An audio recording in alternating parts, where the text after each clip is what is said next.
성도님 여러분, 안녕하십니까? 오늘은 나라가 임하시오며 라는 제목으로 하나님 말씀 증거하겠습니다. 예수님께서는 기도를 가르쳐 주시면서 하나님의 나라가 이 땅에 임하기를 기도하라고 하셨습니다. 하나님 나라가 이 땅에 임하기를 진실로 소원하면서 기도하는 사람은 어떤 삶을 사는 사람일까요? 저는 세 가지로 이렇게 정리해 보았습니다. 첫째, 하나님 나라를 염두하며 사는 사람입니다. 둘째, 하나님 나라를 경험하며 사는 사람입니다. 셋째, 하나님 나라를 전파하며 사는 사람입니다. 상산복음 107페이지입니다. 예수님께서 그들에게 이 일을 위해 기도하게 하신 것은 그 나라가 하나님께서 정하시는 시간에 기필코 임할 것이라는 사실을 증거해 준다. 하나님의 나라가 기필코 반드시 이 땅에 임한다는 사실을 잊지 않고 살도록 하기 위하여 이렇게 기도하게 하셨던 것입니다. 하나님의 나라가 점점 가까이 다가오고 있다는 사실을 늘 인식하고 염두하면서 사는 것은 그리스도인들에게 정말 중요한 일이 아닐 수 없습니다. 왜냐하면 모든 인생과 지구 역사는 다 이 방향을 향해서 나아가고 있기 때문에 그렇습니다. 예수님의 재림으로 지구 역사는 끝이 납니다. 지구 역사의 끝에 하나님께서 한 나라를 세우시겠다고 분명히 말씀하셨습니다. 다니엘 2장 44절입니다. 이 열왕의 때에 하늘의 하나님이 한 나라를 세우시리니 이것은 영원히 망하지도 아니할 것이요 그 국권이 다른 백성에게로 돌아가지도 아니할 것이요 도리어 이 모든 나라를 쳐서 멸하고 영원히 설 것이라. 방금 전에 읽은 이 말씀은 바벨론의 느부갓네살 왕이 꾼 예언적 꿈을 다니엘이 해석하는 장면입니다. 이 해석을 들은 느부갓네살 왕은 너무도 놀랐습니다. 그 꿈과 해석이 너무도 확실하기 때문에 하나님의 통치하심을 깨닫게 되었고 그 순간 충격을 받았던 것입니다. 전쟁에서 포로로 끌려온 소년에게 넙죽 엎드려 절을 하고 말았습니다. 다니엘서 2장 46절입니다. 이에 느부갓네살 왕이 엎드려 다니엘에게 절하고 명하여 예물과 향품을 그에게 드리게 하니라. 여러분, 제국의 군주가 포로로 잡혀온 소년에게 엎드려 절을 한다는 것이 상상이 가십니까? 느부갓네살 왕도 제정신으로는 그렇게 못했을 것입니다.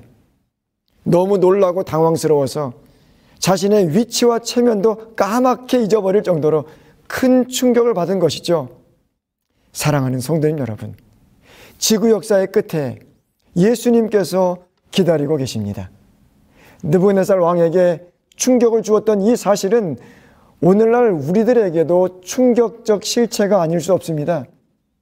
한 인생의 끝에 예수님께서 기다리십니다. 누구나 다 예수님을 한 번은 만나게 될 것입니다. 이 중요하고도 엄숙한 사실을 잊지 않고 살기 위하여 우리가 드려야 할 기도가 바로 나라가 임하옵소서라는 기도입니다. 히브리서 9장 27절입니다. 한 번 죽는 것은 사람에게 정하신 것이요 그 후에는 심판이 있으리니. 아멘. 아멘. 의인의 부활에 참여하여 영생의 유업을 얻든지 아니면 악인의 부활에 참여하여 영원한 멸망으로 끝나든지 그 진짜 삶을 위한 선택의 기회로 주어진 시간이 바로 저와 여러분이 살고 있는 인생입니다. 어떤 선택을 할 것인가? 이것이 바로 인생에서 가장 큰 의미임을 잊지 않고 살아가시길 소원합니다. 그런데 많은 경우에 있어서 우리 인생이 어디를 향해 가고 있는지 이 중요한 방향과 목적을 잊어버리고 산다는 데 큰 문제가 있습니다. 그래서 우리는 반복적으로 기도해야 됩니다. 잊어버리지 않기 위해서요. 나라가 임하옵소서. 하나님 나라가 이 땅에 임하기를 소원합니다. 다른 건 다 잊어버려도요, 이 인생의 방향과 목적만큼은 절대로 잊어버리지 않게 되시길 바랍니다. 방향과 목적을 잃어버린 삶의 끝은 참으로 참담할 수밖에 없습니다. 방향을 잃어버린 사람들의 이야기를 들어보시기 바랍니다. 항해를 하던 한 선박이 갑작스러운 풍랑으로 파산하고 말았습니다. 천신만고 끝에 무인도의 일부의 선원들이 상륙하게 되었습니다. 다행히 6개월 정도의 먹을 식량이 남아 있었습니다. 그런데 이들이 섬을 수색한 결과 그 섬에 사금이 엄청나게 매장되어 있다는 사실을 발견하게 되었습니다. 이 사실을 알고 흥분한 사람들은 구조선을 찾으면서 구조를 요청하는 대신에 사금을 캐는데 정신이 팔리고 말았습니다. 그리고 한참의 시간이 지난 후에 우연히 이 섬을 지나던 배가 그곳에 들렀다가 이상한 광경을 목격하게 되었는데요.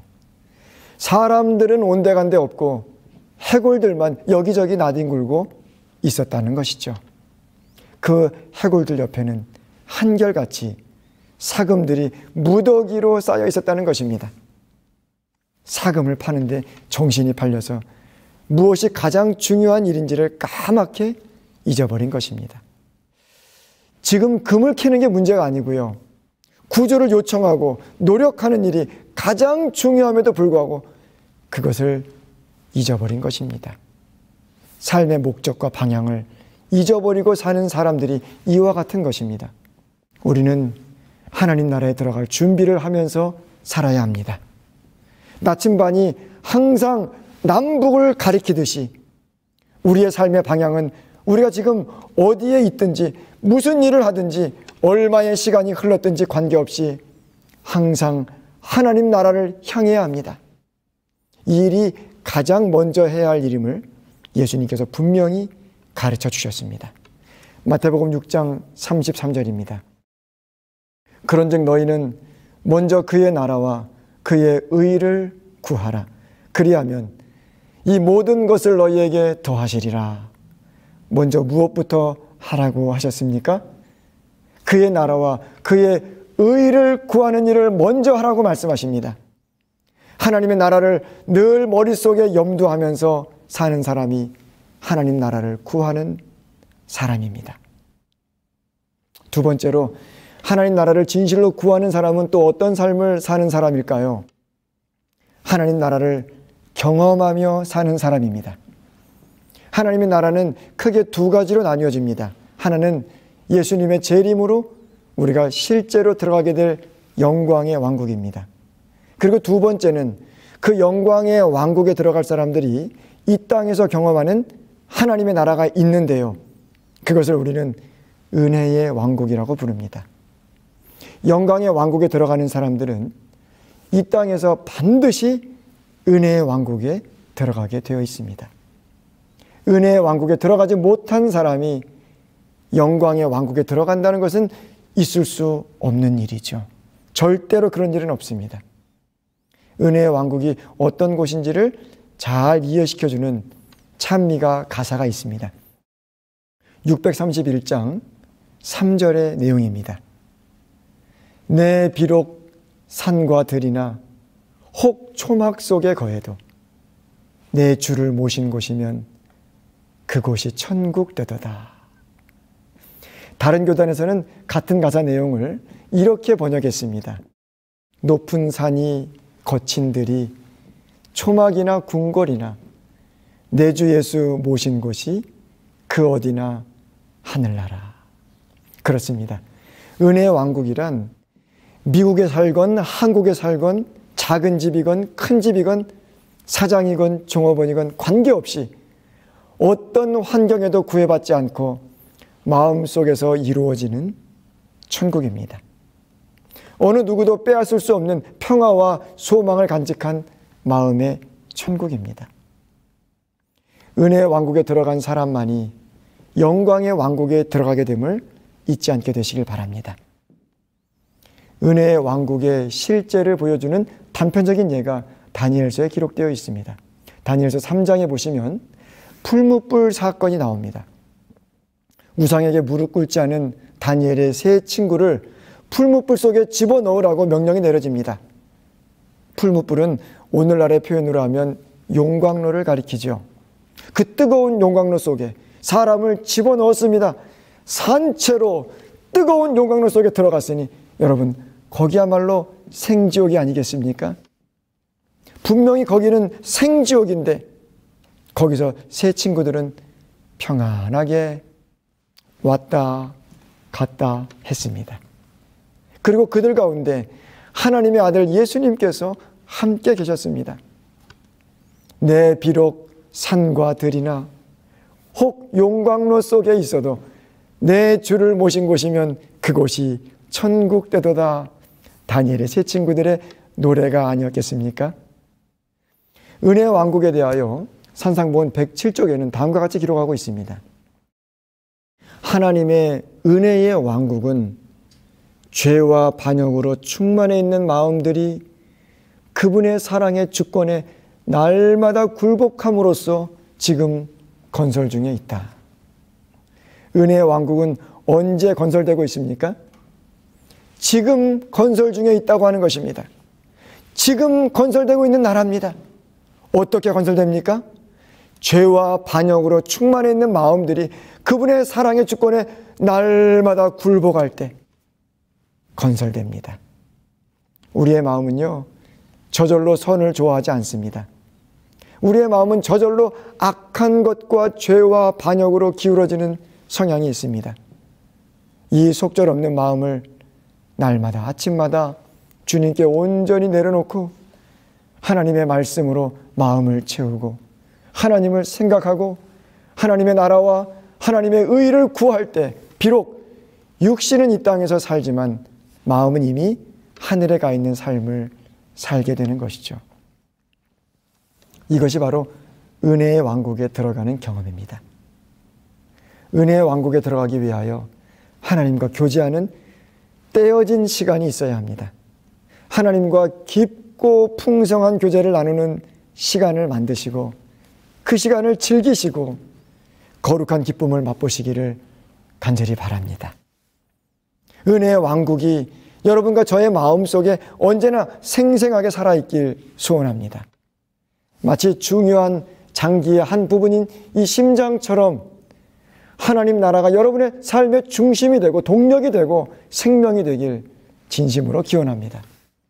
은혜의 왕국이 마음속에 생생히 살아있지 않으면 신앙생활은 추상적인 일, 형식적인 일이 되고 말 것입니다. 결국 신앙을 잃어버리게 되는 것이죠.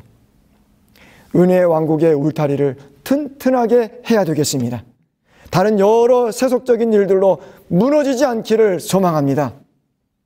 은혜의 왕국의 울타리를 무너뜨리는 너무나도 많은 공격들이 있습니다. 대표적인 예가 달달한 사탕 같은 영상물들입니다. 사탕은 이 잠깐 먹으면요, 입을 개운하게 하고 좀 좋지만 계속 먹으면 엄청난 부작용을 초래합니다. 치아가 썩기도 하고요, 입맛을 잃게도 합니다. 자극적인 영상물에 계속 노출되다 보면 영적인 입맛을 잃게 될 것입니다. 영성이 고갈되고 은혜의 왕국의 울타리들이 무너질 수 있음을 잊지 않게 되시길 간절히 바랍니다. 이 시대야말로 우리의 눈과 귀를 잘 지켜야 할 시대입니다. 말씀을 읽고 묵상하고 예배하고 기도하는 즐거움이 세상의 즐거움을 압도할 때 은혜의 왕국의 울타리는 튼튼할 것이며 그렇게 사는 것이 하나님 나라를 구하는 삶임을 잊지 마시길 바랍니다. 지금 은혜의 왕국의 삶을 즐기고 누리지 못한다면 영광의 왕국에서도 전혀 즐겁지 않을 것입니다. 아니, 영광의 왕국에 들어갈 수가 없을 것입니다. 마지막 세 번째로요, 하나님의 나라가 임하기를 기도하는 사람은 어떤 사람입니까? 하나님 나라를 전파하는 사람입니다. 마태복음 24장 14절입니다. 이 천국 복음이 모든 민족에게 증거되기 위하여 온 세상에 전파되리니 그제야 끝이 오리라. 여기서 끝은 세상 역사가 끝남을 의미합니다. 세상 역사의 끝은 곧 하나님 나라의 시작입니다.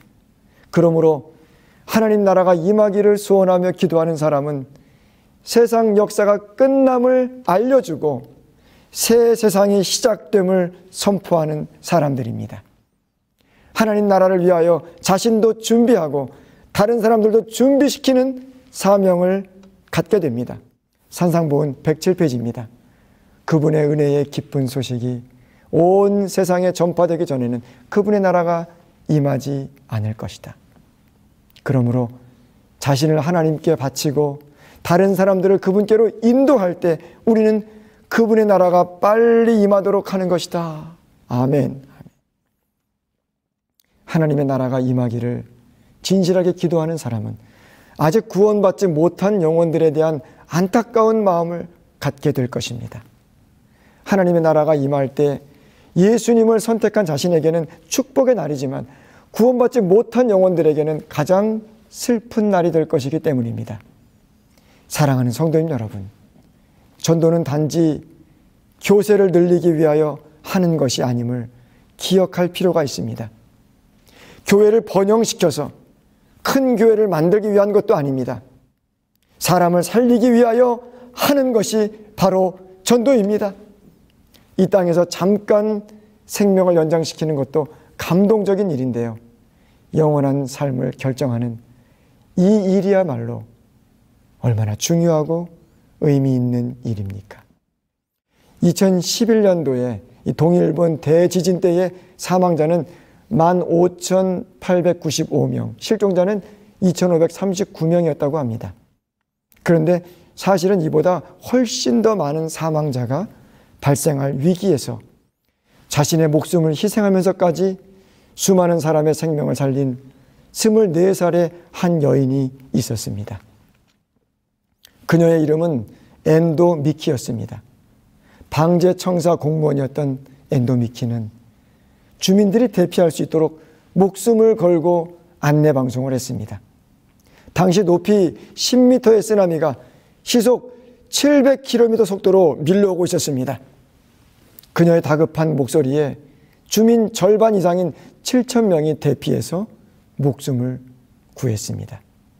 그녀는 쓰나미가 방재청사를 덮쳐서 모든 것을 삼킬 때까지 끝까지 마이크를 놓지 않고 계속 외쳤다고 합니다. 마을 주민 하가타 에코 씨는 그 순간을 이렇게 증언합니다. 미키의 목소리를 들으면서 휴대전화만 들고 자동차로 시즈가와 고등학교 쪽 높은 지대로 달렸어요. 높은 곳에서 뒤돌아보니 차들이 밀려있고 잇따라 경적 소리가 들렸어요. 그 뒤로 쓰나미가 집을 무너뜨리며 달려오고 미키의 목소리는 계속 들렸어요. 또 다른 사람은 이렇게 증언합니다. 미키의 다급한 목소리, 6m 높이의 강한 파도가 몰려옵니다. 빨리 피하세요. 라는 방송을 듣고 급히 피신했습니다. 그런데 놀랍게도 그 위기의 순간에도 미키의 목소리는 계속 들렸습니다. 엔도 미키는 어떤 심정으로 그렇게 끝까지 마이크를 놓지 않았던 것일까요? 자신의 목소리에 수많은 사람들의 생명이 걸려있다는 숭고한 의무감 때문에 끝까지 마이크를 놓을 수 없었던 것은 아닐까요? 사랑하는 성도님 여러분, 나라가 임하옵소서라는 기도 속에 우리에게 주신 거룩한 사명이 함께 있음을 잊어서는 안 될 것입니다. 모든 사람에게 피해야 할 멸망과 얻어야 할 구원이 있음을 알려주는 우리의 삶이 될 수 있기를 진심으로 소원합니다. 말씀을 정리합니다. 예수님께서는 기도를 가르쳐 주시면서 하나님의 나라가 이 땅에 임하기를 기도하라고 하셨습니다. 하나님 나라가 이 땅에 임하기를 진실로 소원하면서 기도하는 사람은 어떤 삶을 사는 사람일까요? 첫째, 하나님 나라를 염두하며 사는 사람입니다. 둘째, 하나님 나라를 경험하며 사는 사람입니다. 셋째, 하나님 나라를 전파하며 사는 사람입니다. 우리 모두가 진정으로 나라가 임하옵소서라고 입술로 고백하고 삶으로 기도하는 저와 여러분이 되기를 진실로 소원하면서 오늘 말씀을 마치겠습니다.